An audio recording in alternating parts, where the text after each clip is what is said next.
Welcome to KEMAR CSECRESOURCES. Today we'll be doing Office Administration, Section 1, which is Office Orientation. In this video, we will complete Objective number 1 and Objective number 2 of Section 1 of the Office Administration syllabus. Objective number 1, which is the role and functions of the office in business activities. So the first thing we'll be looking at is what is an office organization. Now it is said to be that an organization is an undertaking owned and operated by one or more persons working as a unit to achieve a corporate goal that are expressed in its mission statement through particular means as defined in its vision statement. So that is what an office organization is. Now we look at a business organization in particular. A business organization is the undertaking operated for the main purpose of making a profit. The main purpose of a business is to make a profit and achieving the corporate goals that they have established. For conducting a successful business, an office, which is a place, must be provided for managers and staff to work efficiently. So if the office is not well put together, managers and staff will work inefficient, hence they won't be working efficiently. Let's see, what is an office? A suitable environment in which employees carry out their various functions to achieve a certain goal. Now, all offices carry out certain activities. These activities support the business and enable it to operate more efficiently. Some key activities that are common to all offices are 1. Answering the telephone, preparing documents, filing important documents, faxing documents, receiving and directing visitors, preparing written forms of communication such as letters, notices, and memorandum. Now briefly, in a small business there might be one office where all the activities takes place.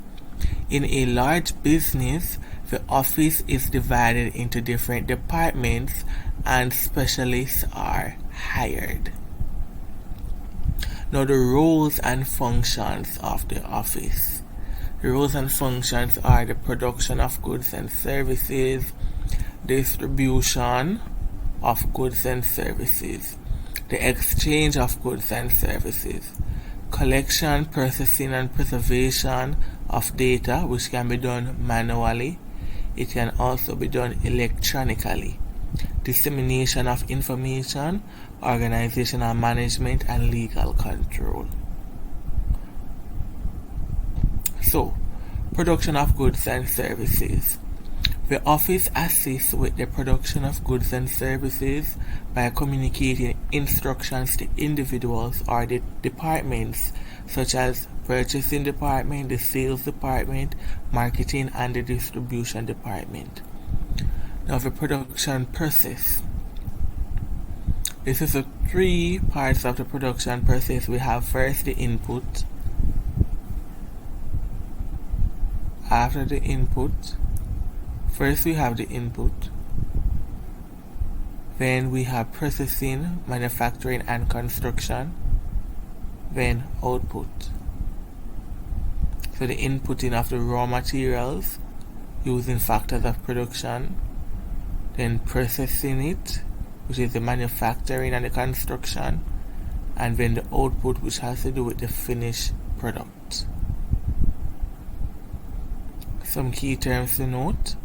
Production refers to the output produced using raw materials or components. Productivity is a measure of the efficiency of the ratio of goods and services produced in relation to the inputs used such as machinery, money, capital, manpower, etc. Production is undertaken by the factory by the operations department. The list of the other departments are as follows. Procurement department. Now this department is responsible for purchasing capital, replacing parts and materials for the factory. Human Resource Department, also known as HR, is responsible to employ workers and place them in appropriate field in the factory. Sales and Marketing Department is responsible in gaining information on the type and the amount of a particular good or service demanded by the customers. Accounts, also known as the Finance Department, is responsible for paying the workers for items purchased by suppliers. This department is also responsible in keeping accounting records updated. Now, in the distribution and exchange of goods and services, now this is a process of getting the goods to the customers. It involves the assembling, packaging, and labeling of the good. Right? So a factory buys raw materials and sells the item that is made to the customers. A retailer buys stock to sell to the customers. Some businesses provide services such as telecommunication, schools, and hospitals. Office staff will keep records relating to all these activities. Exchange is the trading of goods or services for cash.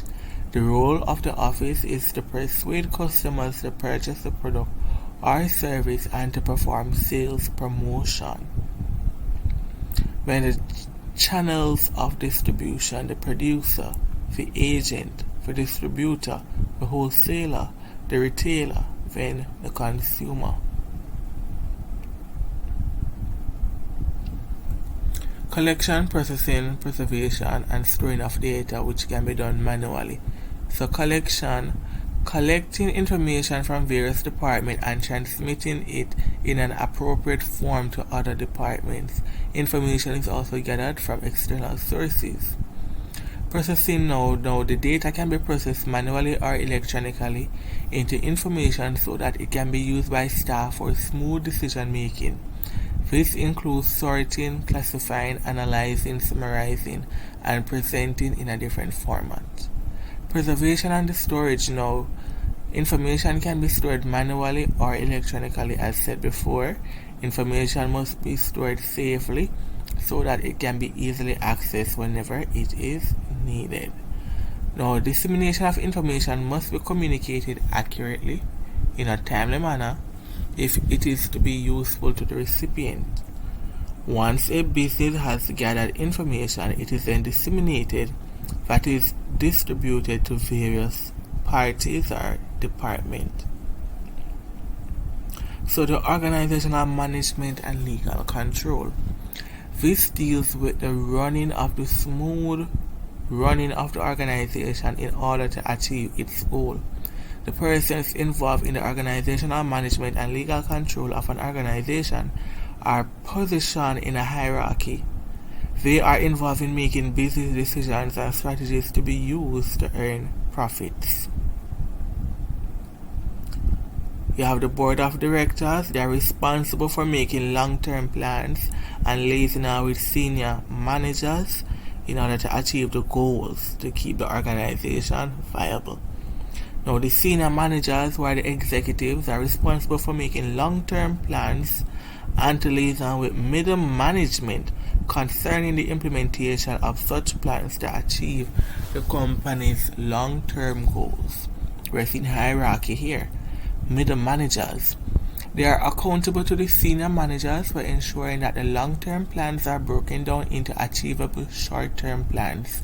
They also liaison with junior managers, who are the supervisors, who are about transforming these short-term plans into reality.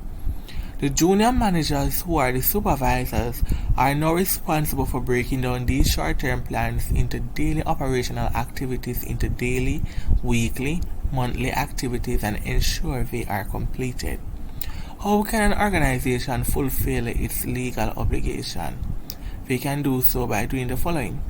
Storing and preserving the records for a time period, so for example, the minutes of a meeting, balance sheet, memoranda. They can maintain standards by monitoring the quality of products. They are to be observing regulations governing the organization, for example, publishing of notices. They can also honor responsibilities to the government, consumer, employees, and the society. For example, paying of taxes on time, paying the workers their wages and salary, providing safety wear to employees. Also, recognizing the rights of consumers by exchanging goods or by providing refunds for goods returned or repairing items before the warranty period expires. Alright, section 1, continuing with objective number 2. Describe how office structure and activity may be organized according to the size and nature of a business. So businesses vary in size from small single-owner enterprise to large public limited companies. The smallest and simplest business structure is a sole trader, in which the organization is owned and operated by one person. Factors that influence a business are the ownership, the capital invested, right? Availability of space, the productivity, the location of the business structure, the products, the rate of inventory turnover. So this is a small table showing a small business versus a large business. So a small business, employees have interpersonal relationships with managers and supervisors, right? So that is among a small set of people. While in a large business, close working relationships with supervisors and managers are being reduced. There's more professionalism, there's more supervisors, etc. A small business employees become multi-skilled as they perform more than one duties. While in a large business, the work may be boring as workers are specialized, meaning they have the specific tasks to complete. In a small business, duties and responsibilities are not clearly set in any document. However, in a large business, duties and responsibilities are clearly outlined in a job description. A small business, when an employee is absent, there might be no one available to do that task. While in a large business, when the employee is absent, there are other persons in the department that can carry out the task. Small business provide low profits, while a large business provide higher profits. So types of businesses. We have a sole trader. It is owned by one person. Its main characteristic, it is owned, financed, and controlled by one person, I said before. There may be employees, but these are usually few, and these employees are normally family and friends. A partnership, 2 to 20 persons. Main characteristic is that partners usually run the business and share the profits. So this one, profits are being shared. A cooperative is owned and controlled by its members. The main characteristic is that each shareholder has an equal vote regardless of the number of shares. Day-to-day operations are directed by a board of directors which is elected by the shareholders. A public limited company, it is owned by the shareholders, right? Characteristics, they are owned, financed, and controlled by at least 2 shareholders. No maximum number of shareholders, and anyone can buy the shares. So remember that the public limited, anyone can buy shares. Private limited, however, it is owned by the shareholders as well. Main characteristic, owned and financed and controlled by 2 to 50, right? 2 to 50 shareholders. And private limited, they are not allowed to sell shares on the stock market. So shares are not sold to the general public. Public limited, anyone can buy the shares. Private limited, we are not allowed to sell shares on the stock market. Mission statement and vision statement, two main things to have in the business. The mission statement is a statement that states the main purpose of the business, right? The mission tells us what is happening. The vision statement focuses on what the business aims to achieve in the future. So the vision would be what does the business want to see in the future, and the mission is what they're doing in order to achieve the vision statement. So nature of business can vary by types. You have industry, organizations that produce raw materials, components, and finished products from the natural resources. Services are organizations that provide essential non-material things such as entertainment, security, education. Commercial organizations that are concerned with trading. These categories can be further classified as private organization, non-private organization, and public organization. Now, private organizations are owned by private individuals, and their purpose is to make a profit. Non-profit organizations, they are owned by private individuals, and its purpose is to provide benefits and to provide services to customers without making a profit. Public organizations are owned by the government for the benefit of the general public. So example, schools that the government build, it is for the benefit of the general public. Let's look at multiplicity of positions and on the staff. The size and nature of a business determine the number of persons running it. The number of positions and staff will include, among others, the following: admin assistants, cleaners, draftsmen, receptionists, technician, caretaker, driver, sales representatives, and others. The members of staff is categorized as senior staff. These are the persons in charge of the operation. Then we have the assistants, persons who serve and help others, right? Co-workers, also called peer persons or peer workers. They work at the same rank who work together. They work together at the same rank. And the subordinates are the persons who work under their senior. So the person who works under their senior is called a subordinate. Organizational structure. Now, what is an organizational structure? An organizational structure shows how the various tasks and individuals are coordinated in a formal way in order to achieve a common goal. It depends on the size of the business. Information that can be found on the chart are the size of organization, number of department, head of department, superior persons. We can find the chain of command, span of control, and much more. And we are to note that an organization can be both formal and informal. So we're going to look at some key terms that we will cover. Line of authority is the right of a supervisor to give orders and to make decisions. Line of authority, you have the authority to give orders and make decisions. Line of responsibility is the obligation to accomplish or set the prescribed goals. So this is what you are responsible to do. The chain of command, unity line of command, this is a structure that shows how authority flows from top to bottom in an organization. That's why it's called a chain. Span of control is a concept that indicates the number of subordinates that a supervisor can manage effectively.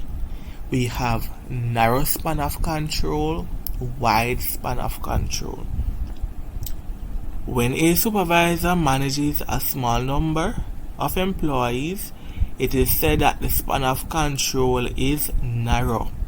while if the supervisor manages a large number of employees, span of control is said to be wide.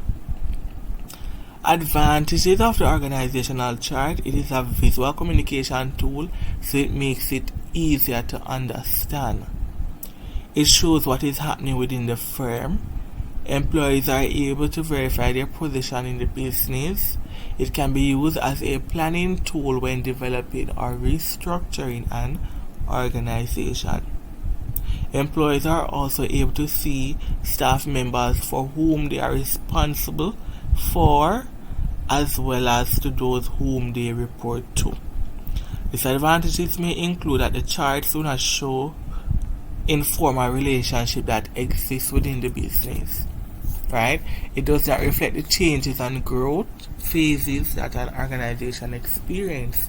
Employees may feel unhappy with their status. Some persons don't like to be at a lower rank than some, so hence that the chart is being shown to the general public. Some persons does not want that to be shown to the public or to be showcased. It does not represent the managerial style used, so you won't be able to tell if it's an autocratic leadership style being used or democratic, etc. If not reviewed regularly, charts may become outdated as over time employees may leave the business. So those are the disadvantages and the advantages. So type of organizational structures, we have the line organization. This type of organization is structured according to the different department. It shows authority going downwards to the lowest member of staff. The manager for each department is responsible for his or her department. So this is an example which was taken from the office administration textbook. So we have the general manager at the top. Then underneath we have the chief accountant, HR manager, purchasing manager, sales manager from different departments. The chief accountant now is responsible for the co-worker, the cashier, HR manager, employment officer, the clerk, purchasing manager, the buyer, the clerk, sales manager, sales representative, and the clerk. So we are seeing authority and we're seeing chain of command here. Staff organization, a staff relationship exists between an administration assistant in one department and the manager and personnel in the other department. Here is another example. The general manager, we're seeing purchasing department, manufacturing, marketing, dispatch, and we're seeing the line here, line and staff. They're all under one level here, working closely. Right? And then we have the legal services, personal services, public relation, and financial services. Now these are different staff that are being hired. And then we see the different stuff that are being done in each department, what each staff is responsible. So financial services, for example, over here we see accounting, we see credit control, budgeting control. That means that over personal service I won't be seeing that. This would have to do with the HR department, recruitment, training of employees. A functional structure relationship exists between specialist positions and other areas, and we're seeing that. Now lateral, a functional relationship exists between specialist position and the other area. That's the lateral. The committee, this type of organization is structured according to different committee involved in managing specific aspects of a business. For example, so think of a committee planning a party where one committee is responsible for the entertainment, another group is for the finance, another group is for the refreshment. Duties and responsibilities. Duties are the mandatory things a person is assigned to do according to his or her job position or obligation to work. Example, the person is to file the document. The responsibility are the things a person is required to do to accomplish his or her duties or moral obligation. So for example, it is your responsibility to report to work on time in order to complete your duty. to ensure that the tasks are being completed. Now, deployment of employees, we hear this a lot. This is the placement of employees in positions appropriate to their knowledge, skill, and training for the benefits of the organization. It facilitates the full use of their potential. So we're seeing the reasons for deployment. So it improves service, it helps to solve problems, satisfying needs. So deployment is putting the person at the right place, the right person for the right job for efficiency. The benefits, it increases capacity of work, it increases skills, it increases self-esteem, it can be less supervised because that person is the right person for the job, right? And the person can work to their full potential. Centralization, we see that this is a situation in which exists where each type of office service common to all departments is done at a particular place by specialist staff according to set procedure, for example, word processing in the word processing room. So the advantages is that better control of record, better office layout, unnecessary duplication of records. Disadvantages, delay in getting the work done as files are borrowed, poor office layout. So centralization is the one place. Decentralization is a situation which exists where members of each department performs their own office service within the department. Advantage, staff has the opportunity to learn majority of skills. Confidential files are securely kept. There is more socialization among staff. Disadvantage is that the equipment is underutilized. Noise made by the machine can be disturbing. One person may have several tasks and there is no scope for upward mobility. So that is it for objectives 1 and objectives 2 of office administration for CSEC. Hope you learned something and see you in the next video.